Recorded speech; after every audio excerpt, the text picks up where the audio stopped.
Yan mga kaibigan, yung mga itik at saka pato natin malalakas kumain. Yung mix natin na pagkain, kanin, asula at saka yung piniperment natin na sapal ng nyog at saka rice bran, impusyanan natin, pero nilagyan pa rin natin ng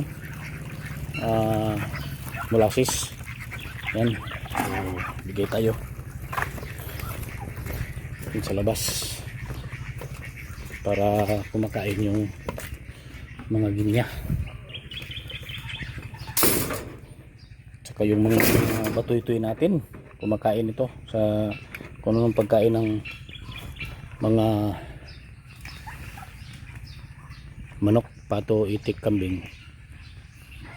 Kumakakain din yung mga batoy-toy natin. Tukoy! Tawagin natin pa mga nakalabas na mga pato. Tukoy!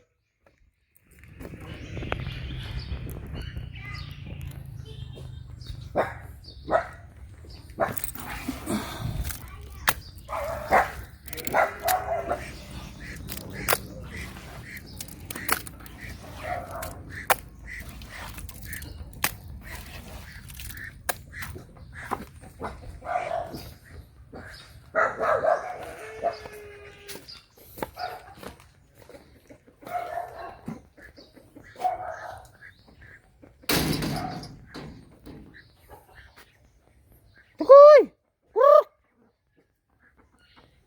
Kau na!